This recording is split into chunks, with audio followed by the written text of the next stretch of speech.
नैना, जो कि एक गांव की लड़की थी, वह शहर में अपनी पढ़ाई कर रही थी। नैना अपनी पढ़ाई खत्म करके काफी सालों के बाद अपने गांव जा रही थी। उसके दिमाग में बहुत सारी बातें चल रही होती हैं। इतने सालों के बाद वह अपनी मां से मिलने वाली है। यह सोचकर नैना काफी खुश हो रही थी। नैना का घर एक जंगल के बीचों बीच में था, क्योंकि उसकी मां को एकांत जगह में रहना बहुत ही ज्यादा पसंद था। इसी वजह से वह नैना के साथ शहर में नहीं गई थी। लेकिन नैना यह नहीं जानती थी, इतने सालों में वहां पर बहुत ही ज्यादा परिवर्तन आ चुका था। नैना का स्टॉप आने वाला ही था। नैना अब कार से उतरती है और नैना अब अपने घर की तरफ जाने लगती है। नैना अपनी मां के साथ गुजरे हुए पल याद करने लगते हैं। कैसे वह इस जंगल में खेला करते हैं और उसकी मां उसे पकड़ने के लिए उसके पीछे भागा करती थी। लेकिन नैना को रास्ते में अजीब सा महसूस होने लगता है। उसे ऐसा लगने लगता है जैसे उसके साथ कुछ गलत होने वाला है। नैना को पहले कभी ऐसा महसूस नहीं हुआ था। नैना जल्दी जल्दी अपने पांव बढ़ने लगती है और अपने घर पहुंच जाती है। लेकिन नैना को यह लग रहा था जैसे उसका कोई पीछा कर रहा है। नैना घर के गेट पर पहुंचते ही गेट खटखटाना लगती है, लेकिन उसकी मां दरवाजा नहीं खोलती। नैना को घबराहट होने लगती है और वह और जोर से दरवाजा खटखटाने लगती है। नैना काफी ज्यादा घबरा चुकी थी। वैसे ही उसकी मां दरवाजा खोल देती है।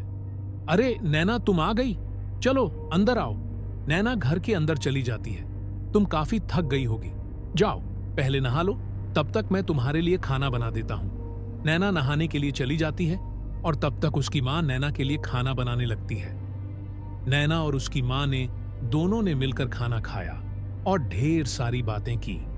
लेकिन इस जंगल के बारे में नैना को उसकी मां ने सावधान किया कि वह कहीं भी अपनी मां से बोले बिना कहीं भी नहीं जाएगी और ना ही किसी इंसान से मिलेगी। नैना को यह सब काफी अजीब लगा, लेकिन नैना ने इस बारे में ज्यादा बात नहीं की और वह सोने के लिए चली जाती है। अगली सुबह नैना अपनी छत पर खड़े होकर चाय पी रही थी। वहीं पर एक आदमी घास में छुपा हुआ था। जब नैना की नजर उससे पर पड़ी तो नैना उससे बोलती है, कौन हो तुम और तुम्हारा नाम क्या है? लेकिन उसे आदमी है। नैना को कोई जवाब नहीं दिया। नैना को यह सब काफी अजीब लगता है और आदमी कहां से निकल जाता है। नैना के घर से थोड़ी दूर पर एक नदी होती है। वहां पर एक सरफिरा इंसान आ जाता है और वह नदी के किनारे में बैठ जाता है। इस नदी के किनारे कोई भी अकेला आने की हिम्मत नहीं करता था, लेकिन उसे इंसान को यह बात नहीं पता थी। तभी उसे पानी से एक हाथ बाहर आता है जो कि इस इंसान की तरफ बढ़ रहा था, लेकिन उसका ध्यान उस हाथ की तरफ नहीं गया। जैसे ही वह इंसान उसे हाथ को देखता है, वैसे ही वह हाथ उसे अब पानी में खींच लेता है और उसे मार देता है। वह हाथ किसका था यह हमें पता ही नहीं चलता और अब उस इंसान की मौत हो जाती है। धीरे धीरे अब शाम होने लगती है। नैना भी इस नदी के किनारे टहलते हुए आ जाती है। नैना चलते चलते अचानक रुक जाती है।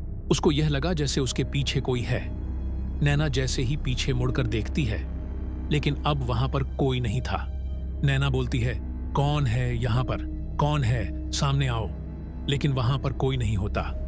जैसे ही नैना मुड़कर आगे चलती है, वैसे ही उसके सामने एक डरावना आदमी आ जाता है। नैना उस इंसान को देखकर काफी ज्यादा डर जाती है। वह उसे कुछ बोल पाती उससे पहले ही उसने नैना पर हमला कर दिया।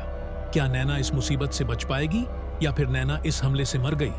क्या हुआ नैना के साथ जानेंगे हम इसके पार्ट 2 में। इस तरह की 3D वीडियो बनाने में हमें काफी ज्यादा टाइम लगता है और मेहनत भी। तो प्लीज आप लोग हमें सपोर्ट करें और इस वीडियो को लाइक करें। धन्यवाद।